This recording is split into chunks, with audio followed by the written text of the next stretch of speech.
अब नहीं आएगा। ये महिला आश्रम का गेट है ना मेन, इसके आगे एक बेंच पड़ी, आप देखना कभी, इधर ही है, गेट खोलोगे और इधर एक बेंच है।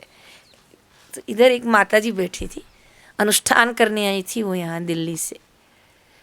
6:30-7 का समय था, मैं भी माला करने जा रही थी, लेकिन वो मेरी पहचान की थी। बापूजी उनको चौंटू कहते थे, क्योंकि वो जहाँ भी बापूजी मैया को देखती थी ना तो वो चौंट जाती थी, ऐसे गले लग जाती थी।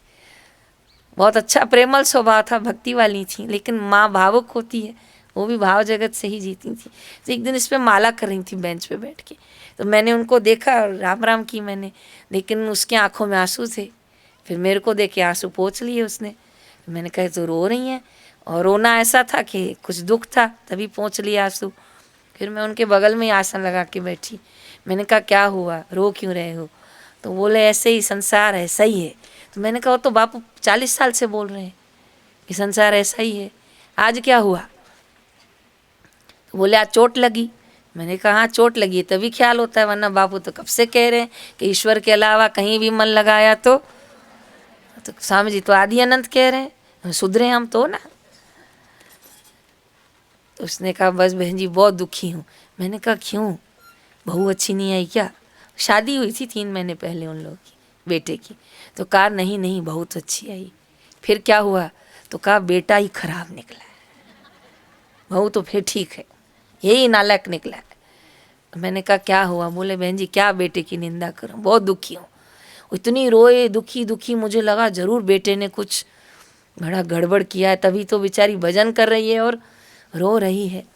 तो मैंने कहा देखो बता दोगे तो मन हल्का हो जाएगा और भजन में मन लग जाएगा, मैं कुछ मदद कर पाऊंगी तो करूंगी। बोलो क्या किया है बेटे ने?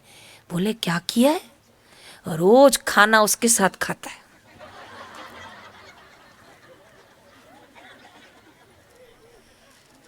मैंने कहा पत्नी के साथ खाता है ना? बोले हाँ।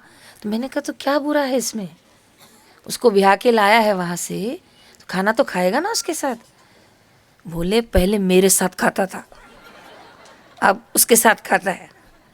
तो मैंने कहा शादी किया तो उसी के साथ खाएगा, इसमें बुरा, इसमें रो क्यों रही हो तुम इतना सारा?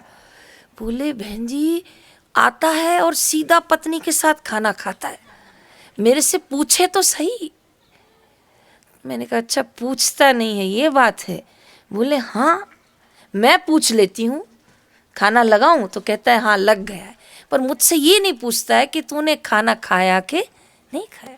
तो मैंने कहा न पूछे तो न पूछे, इतने साल पूछा भी और खाया भी, अब आप बापू को भोग लगा के आप खा लिया करो। तो बोले बहन जी बापू को भोग तो लगाऊं पर बापू मुझे खिलाते नहीं है ना, ये मुझे रोज खिलाता था। देखो जीव कहाँ फंसा हुआ है, रोज माँ बेटे एक दूसरे को निवाला प्रेम से खिलाते होंगे, पर अब सब दिन होत न एक समान।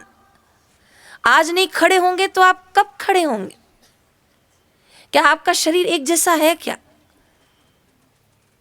कभी ऐसे दिन सोचे थे कि गुरुजी विराजमान नहीं होंगे और शिविर लगेगी? किसकी कल्पना में नहीं है ये।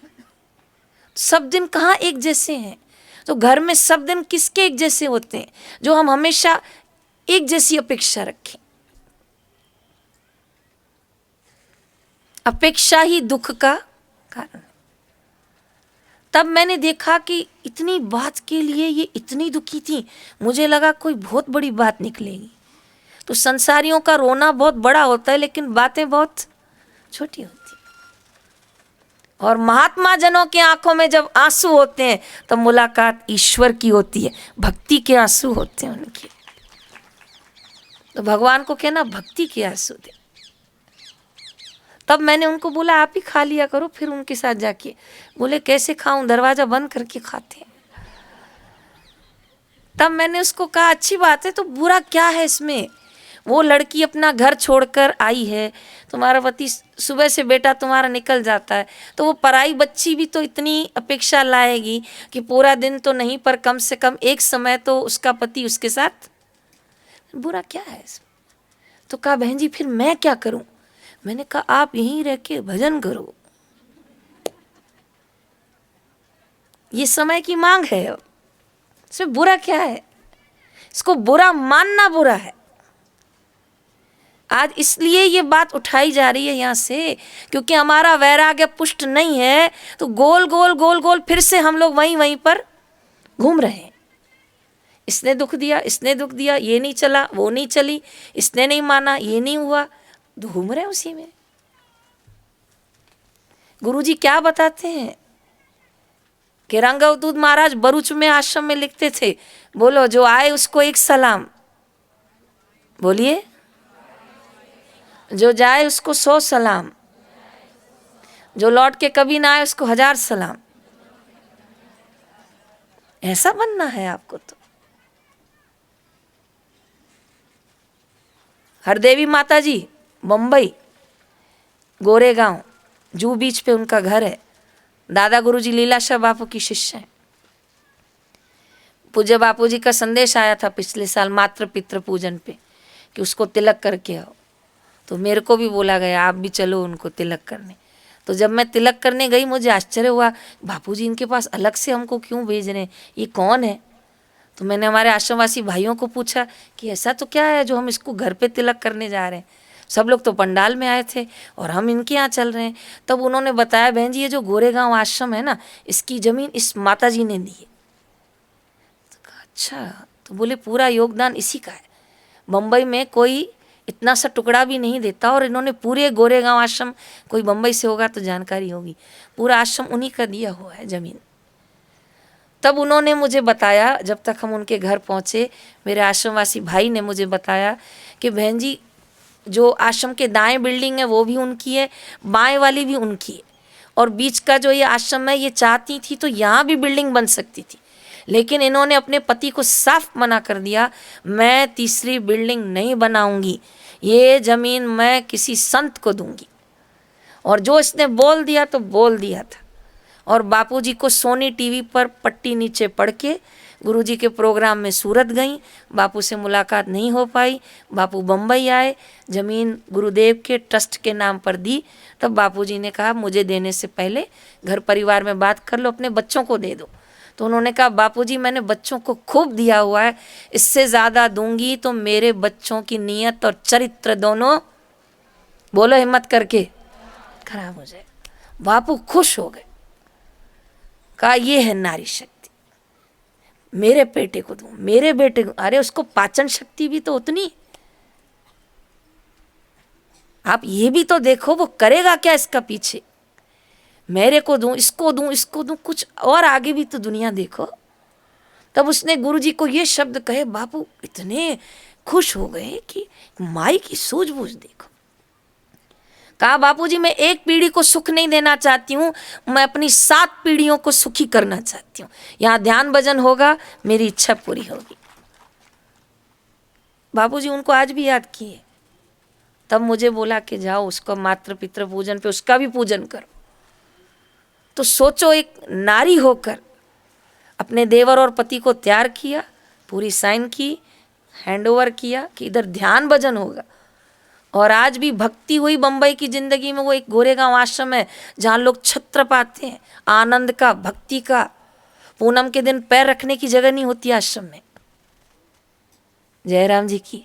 तो बापू क्यों नहीं प्यार करेंगे उसको, बापू क्यों नहीं याद करेंगे उसको, क्योंकि उसने केवल भाव जगत से नहीं, ज्ञान जगत से, विवेक जगत से उसने अपना निर्णय लिया। और उनके बेटों को कोई कमी नहीं है। और क्या बताऊं, मैं भी बताने कुछ और जा रही थी।